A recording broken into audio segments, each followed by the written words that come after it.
Hello, and welcome to another episode of The Well-Appointed Mystic. My name is Anna, and today I want to talk about what happens when you think, nope, that deck doesn't work for me, I'm getting rid of it, I'm selling it, I'm giving it away, and then you watch someone do a video and you're like, oh, on second thought, that was probably stupid, I should have kept it. Well, that's my story for today. I had very early in my rediscovery of tarot purchased the Muse tarot because I really liked the aesthetic. I thought the colors were beautiful. I liked how kind of modern and funky it was.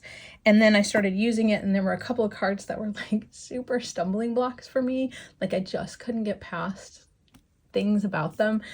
And it was a total personal taste thing. I just like, you know, you get obsessed about certain things. I know a lot of people just talk about this deck, particularly not liking the king cards are sideways. They're horizontal instead of vertical. But that didn't bother me as much as other things. So anyway, so I went on eBay and I bought a secondhand copy from somebody. And the first thing that I did to guarantee that it was mine forever, and I will not resell it, is I did paint the edges this lovely pink that sort of matches the flowers. And I'm sure lots of other people have used this same color before. I used the Sharpie brand paint markers, which if you have not tried that for painting the edges of your deck, I highly recommend them. It went on really easy. It was really fast, and just made me very happy. I've used some of the like watercolor pens in the past and things like that, and you know, like the Tombow brushes and stuff, and it takes several coats, and usually by the time I'm done, I've ruined the ever being able to use that for anything other than painting edges, and they dry out. The paint pen worked great. I never had any issues, and it didn't smudge or get on the front or back of any of the cards. So that said, big hurrah for the Sharpie paint markers. And I will put a link to the set that I bought in the notes below. But I just wanted to sort of reevaluate the deck. I know lots of people have talked about this deck. It kind of comes in and out of favor.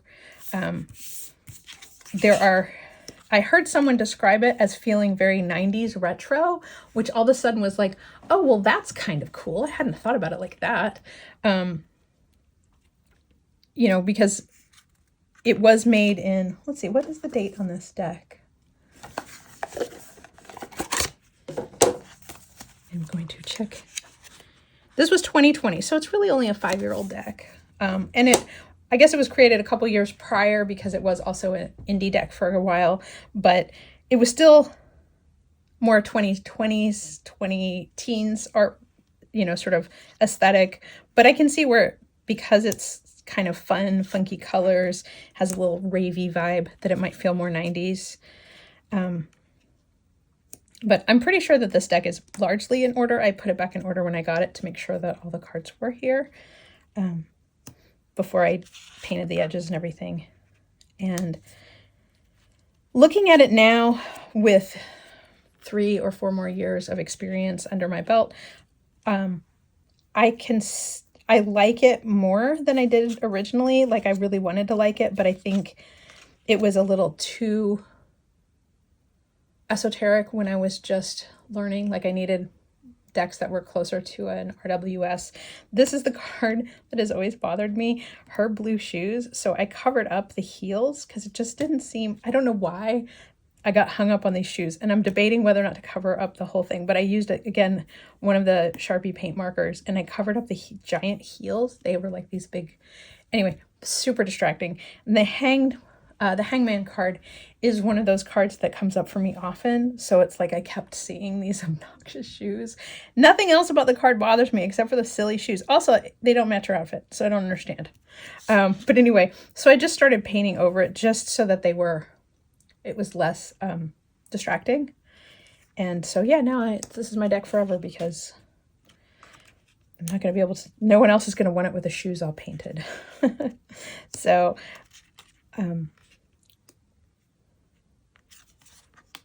is that is it supposed to be upside down? Or maybe I just stuck it in there that way.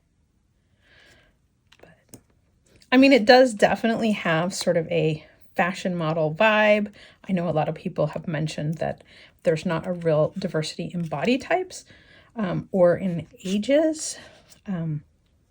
But as a sort of symbolic representation, you know, it doesn't bother me as much. I do wish there was a little bit more diversity, but I also appreciate that it has a very stylized feeling. Some cards are more stylized than others. There's occasionally moments where it feels a little clip arty, like this little thing in here definitely feels like something that was pulled out of like one of those stock photography clip art things, as a representation of sort of childhood or nostalgia or whatever, which is fine. It's not, you know, like, again, I feel like this deck deserves its recognition for its time and place in the world. You know, like the more time that passes, the more this is going to definitely feel like a part of its time. Yeah, so this is one of the, so instead of a king, it's called the Muse. So it definitely is a female-led deck, which is okay. You know, and it was, you know, it was 4 years ago and even longer than that. So it was sort of on the forefront of real sort of female energy kind of vibe, as well as keeping with this contemporary look. I really like this one. It's really pretty. The suits were all changed, which I'm sure people have talked about before. So cups are emotions, swords are voices. I like that she sort of looks like Susie Sue. Pentacles are materials.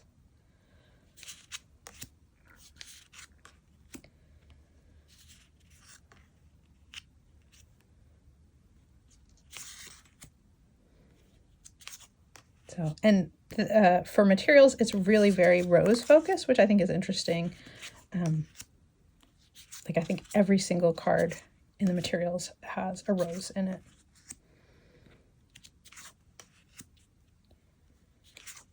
And then wands are inspiration.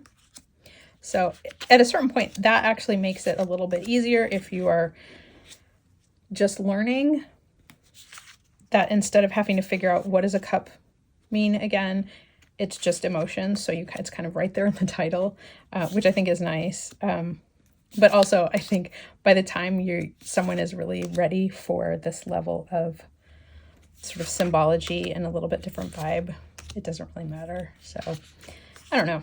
I always debate whether or not I like the idea of the suits being changed to other things. And often my reaction is trying not to change too many things. So in this case with this deck, the only court card that they changed was the king to the Muse, which since it is female led, having the king card, I can see where that made sense logically. But yeah, so otherwise it's, you know, the only thing they changed was the names of the suits and a couple of the major arcana. So anyway, that is where I am right now. I just wanted to do a little chat about don't ditch your decks. There are some decks that have come through my collection that I have had the immediate like visceral like, nope, this is not for me. I thought it would be and it's not. And other decks where like this one, and as soon as I saw it, I was like, oh, it's so beautiful. I really like it. And then had a moment where I was like, nope, these certain things bug me a lot. I'm having trouble reading with it, yada, yada, yada. And so I did move it on and I regretted it. So I feel like if it's a deck that you had an immediate, like there are always decks that you pick up and you're like, oh, this might be fun. And you get it and you're like, nope, not fun at all. Not for me. And those are probably easier to move on because there's some decks I've moved on and I'm like, haven't even thought twice about them. But every time I see the Muse deck, I was like, oh, I should not have given that one up. So I know that it's a silly thing to even fuss about, but, you know, when we talk about like spending too much money on tarot, having to buy back a deck, even if it is a mass market deck. You're either paying full retail again, or even when you're buying it secondhand, you're still, it's, you know, probably spending more to rebuy it than whatever you sold the last one for. So just a note, learn from my mistakes. You know, if you think that you might change your mind about a deck, you know, put it in a box and put it in your garage or in your basement, or, you know, wherever you hide your Christmas ornaments or whatever. You know, just make a little shoebox or whatever of decks that you're like, you know, that purgatory box, and just let them stay. And if a year from now you're like, nope, really don't want it, then let it go. At least that's my take on it. So anyway, thanks so much for watching, and I look forward to talking to you again soon. Please let me know in the comments if there's a deck that you've ever rebought, or a deck that you gave up and regretted later, because I'm always fascinated at like what makes us do you know. And some of it is just that urge to like I've got so much stuff, and it's just like I feel the weight of the possessions kind of a thing. So I do tend to move things on just because I'm like, just get it out of here. It's just, you know, making me crazy. But yeah, just be very thoughtful about your decisions. And I'm glad to have it back in my collection. I'm glad that my secondhand copy was in really good shape. It doesn't look like it was really used at all. I think someone may have opened the guidebook once. But yeah, so anyway, thanks for watching. I'll talk to you again soon.